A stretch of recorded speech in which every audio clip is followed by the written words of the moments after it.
Barbar, hasilnya apa sih Pak? Warahmatullahi wabarakatuh. Kami dari kelompok 2 memberikan hasil dari kerja kelompok kami mengenai transfer region of operation dan transfer outline analysis. Sebelum kami mulai, izinkan kami memperkenalkan diri dulu. Perkenalkan, nama saya Muhammad Barosan Haji. Saya Salahira Aulia. Saya Dani Maulana. Saya Fauzan Ramadan. Saya Muhammad Suntika. Saya Sukarami. Yang pertama, transfer region of operation. Sebuah transfer memiliki 3 daerah operasi transfer, yaitu yang pertama daerah aktif, yang kedua daerah cut off, dan yang ketiga daerah saturasi. Daerah aktif, daerah kerja transfer yang normal adalah pada daerah aktif, di mana arus IC konstan terhadap beberapa pun nilai PCE. Arus IC hanya tergantung dari besar arus IB.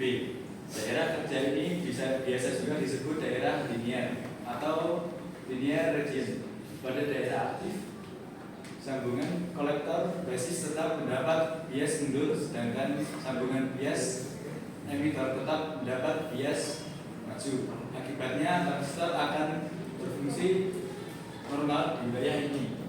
Kemudian pada daerah kerja ini, transistor biasanya digunakan sebagai penguat sinyal. Transistor dikatakan bekerja pada daerah aktif karena transistor selalu mengalirkan arus dari kolektor ke emitor. Walaupun kerja dalam proses pemuatan sinyal, hal ini dibutuhkan untuk menghasilkan sinyal keluaran yang tidak cacat.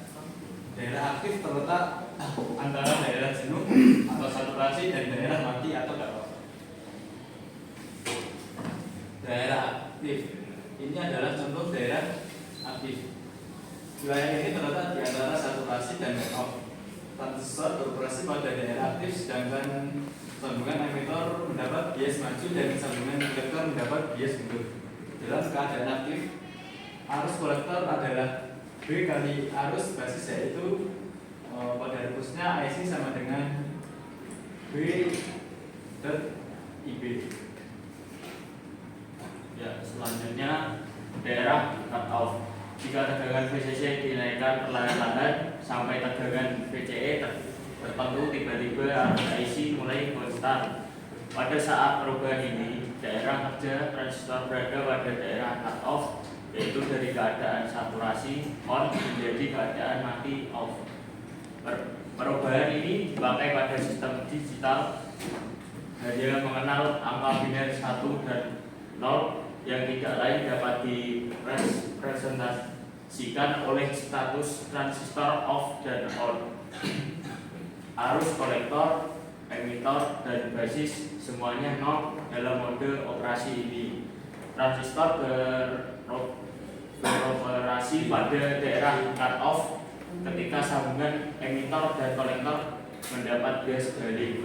Seperti pada daerah cut off, arus kolektor, arus emitor, dan arus basis adalah nihil, dapat ditulis sebagai IC sama dengan IE sama dengan IB sama dengan 0. Bisa dilihat rumus sampingnya.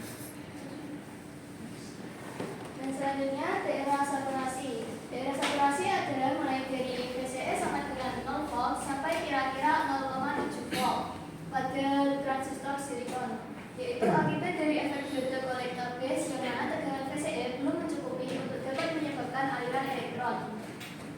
Transistor beroperasi di daerah saturasi ketika sambungan emitor dan elektor.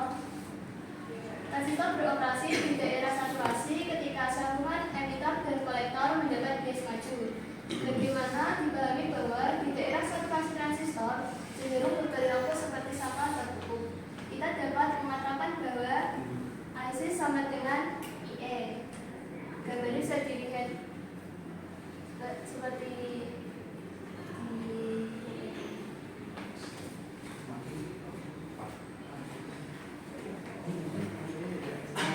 Transistor outline analisis. Karakter output ketika karakteristik output transistor transistor dipertimbangkan kurvanya terlihat seperti di bawah ini untuk nilai masukan yang berbeda. Pada gambar di atas, karakteristik keluaran digambarkan antara arus kolektor IC dan tegangan kolektor VCE untuk nilai arus basis IB yang berbeda. Operating point. Ketika nilai arus kolektor maksimum yang mungkin dipertimbangkan, titik tersebut akan muncul pada sumbu Y yang tidak lain adalah titik jenuh. Selain itu, ketika nilai tegangan emitor kolektor maksimum yang mungkin dipertimbangkan, titik tersebut akan terdapat pada sumbu X yang merupakan titik potong. Jika ditarik sebuah garis yang menghubungkan kedua titik tersebut, garis tersebut disebut garis beban. Disebut demikian karena melambangkan keluaran pada beban. Garis ini ketika ditarik di atas kurva karakteristik keluaran membuat kontak pada suatu titik yang disebut titik operasi. Terdapat banyak titik perpotongan, namun titik I dipilih sedemikian rupa sehingga terlepas dari sinyal AC. Transistor tetap berada di wilayah aktif. Hal ini dapat lebih dipahami melalui gambar di bawah ini. Garis beban harus ditarik untuk mendapatkan titik I. Transistor bertindak sebagai penguat yang baik ketika berada di wilayah aktif, dan ketika dibuat untuk beroperasi pada titik I, amplifikasi yang setia tercapai. Lalu berikutnya the DC load line. Ketika transistor diberi bias dan tidak ada sinyal yang diberikan pada inputnya, maka garis beban yang ditarik pada kondisi tersebut dapat dipahami sebagai kondisi DC. Di sini tidak akan ada amplifikasi karena tidak ada sinyal. Rangkaiannya akan seperti pada gambar. Nilai tegangan kolektor emitter pada waktu tertentu adalah VCE, kemudian VCC, V, IC, LC. Karena VCC dan LC adalah nilai tetap, maka karakteristik outputnya akan berupa garis lurus. Garis ini disebut sebagai garis beban DC. Gambar di bawah merupakan garis beban DC. Untuk memperoleh garis beban harus ditentukan kedua titik ujung garis lurus tersebut. Misalkan kedua titik tersebut adalah titik A dan titik B.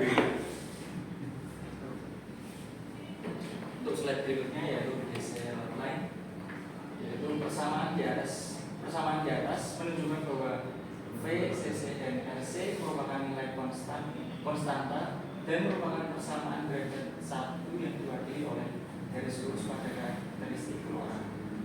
Garis beban ini dikenal sebagai garis beban DC.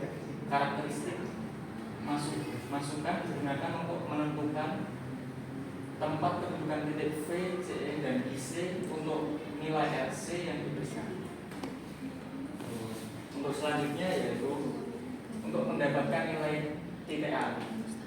Ketika tegangan kolektor emitter VCE sama dengan 0, arus kolektor maksimum dan sama dengan VCC per RCE. Ini memberikan nilai maksimum VCE. Ini ditunjukkan oleh gambar berikut ini. Untuk yang selanjutnya, untuk mendapatkan titik B, bila arus kolektor IC sama dengan 0, maka tegangan kolektor emitter maksimum dan akan sama dengan VCC. Ini memberikan nilai maksimum IC yang ditunjukkan sebagai berikut. Oke, sebelum kami akhiri presentasi ini, ada pertanyaan yang ingin ditanyakan? Oke.